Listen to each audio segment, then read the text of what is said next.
গোলাঘাটত অঙ্গনবাদী কৰ্মী সহায়িকাৰ উত্তাল প্ৰতিবাদ বিত্ত তথা সমাজ কল্যাণ মন্ত্ৰী অজন্তা নেওগৰ গৃহ জিলাতে ন্যায্য প্ৰাপ্তিৰ দাবীত প্ৰতিবাদত বহিল অঙ্গনবাদী কৰ্মী আৰু সহায়িকা শতাধিক অঙ্গনবাদী কৰ্মীয়ে উত্তাল কৰিলে গোলাঘাট নগৰ আমি সেই দৃশ্য আপোনালোকক দেখুৱাইছো গোলাঘাটত অঙ্গনবাদী কৰ্মী সহায়িকাই এয়া উত্তাল প্ৰতিবাদী কাৰ্যসূচী ৰূপায়ণ কৰিছে অবিৰতভাৱে প্ৰতিবাদ সাব্যস্ত কৰি আহিছে অঙ্গনবাদী কৰ্মী সহায়িকাসকলে ন্যায্য প্ৰাপ্তিৰ দাবীতে এই প্ৰতিবাদ সাব্যস্ত কৰিছে অঙ্গনবাদী কৰ্মী সহায়িকাই আমি পোনপটীয়াভাৱে গৈছো আমাৰ সাংবাদিক মুস্তাক হুছেইন আছে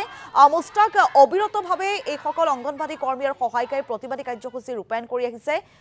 ন্যায্য প্ৰাপ্তিৰ দাবীতে এই প্ৰতিবাদ গতিকে আজিৰ দিনটো তেওঁলোকৰ প্ৰতিক্ৰিয়া কি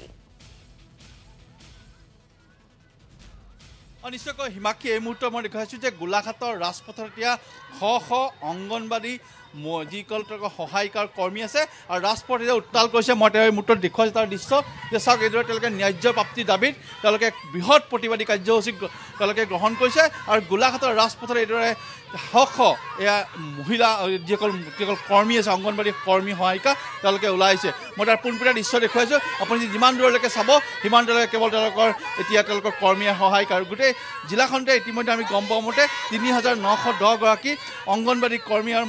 যি সহায়িকা আছে তেওঁলোকে এই ধৰণে তেওঁলোকৰ ন্যায্য প্ৰাপ্তিৰ দাবীত প্ৰতিবাদ কৰিবলৈ ওলাই আহিছে তেওঁলোকৰ মূল দাবীসমূহ কি আমি এই মুহূৰ্তত জানিবলৈ যত্ন কৰিম বাইদেউ মূল দাবী কি আমাৰ মূল দাবী আমাৰ মাননি বৃদ্ধি কৰা আৰু আমাক চৰকাৰীকৰণ কৰিব লাগে তেখেতলোকে আৰু আমাৰ অন্য কৰ্মচাৰীৰ দৰে আমাক সমমৰ্যাদা দিব লাগে মূল দাবী আমাৰ সেয়াই হয় আমি দীৰ্ঘদিন ধৰি প্ৰতিবাদ কৰি আহিছোঁ এতিয়া আমাৰ মানে আমি ২৬ তাৰিখৰ পৰা কৰ্মবিৰতি কৰি আছোঁ আৰু আমি ভাবিছিলোঁ আমি গোলাঘাট ডিষ্ট্ৰিক্টত আন্দোলন কৰা নাছিলোঁ আমি ভাবিছিলোঁ যে চৰকাৰখনে আমাৰ হৈ কিবা এটা ভাবিব গতিকে তেওঁলোকে এতিয়া আমি ৰৈ অৱশেষত আমাৰ ধৈৰ্য হেৰাই গ'ল তেওঁলোকে আমাৰ বিষয়ে নাভাবিলে আৰু বিত্তীয় বাজেট যেতিয়া ঘোষণা কৰিছিলে অজন্তা নেওগ বাইদেৱে কৈছে যে শাসকীয় দলৰ কোনেও আমাৰ অঙ্গনবাদীৰ হৈ মাত মতা নাই বহুত আমাৰ অঙ্গনবাদীসকলে দুখ পাইছে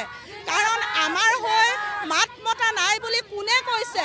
যিয়ে আমাৰ সমাজ কল্যাণ বিভাগৰ যিগৰাকী মন্ত্ৰী তেখেতে আমাৰ কথা ক'ব লাগিব কিন্তু তেখেতে কৈছে যে কোনেও মাত মতা নাই এই কথাই আমাক বহুত আঘাত কৰিছে আৰু লগতে তেখেতে কৈছে যে আমাৰ যিখন এপইণ্টমেণ্ট লেটাৰ সেইখনৰ কথা খুচৰিবলৈ গ'লে বোলে বহুত কথা এইবিলাকে আমাক বহুত আঘাত কৰিছে সেইকাৰণে আজি আমি গোলাঘাট ডিষ্ট্ৰিক্টৰ ৯টা প্ৰজেক্টে আজি ওলাই আহিছোঁ আৰু আমাৰ অঙ্গনবাদীসকলে কি কাম কৰা নাই আজি যিসকল মানে প্ৰেগনেণ্ট ওমেন তেওঁলোকৰ ফাৰ্ষ্ট প্ৰেগনেণ্টবিলাকৰ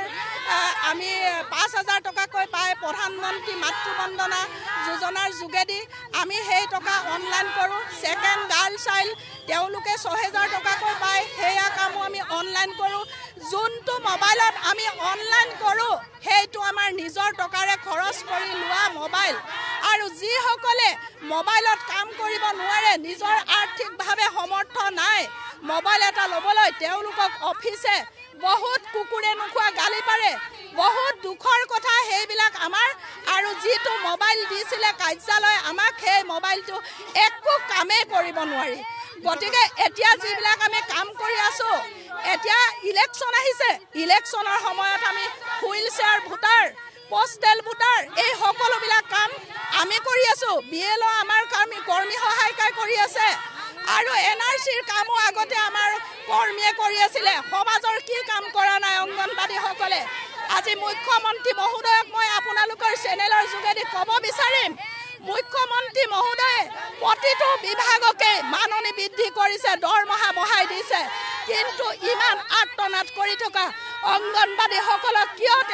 তেওঁৰ দৃষ্টিগোচৰ হোৱা নাই তেখেতক ইয়াৰ পৰাই আমি এই প্ৰতিবাদ থলীৰ পৰাই হুংকাৰ দিছোঁ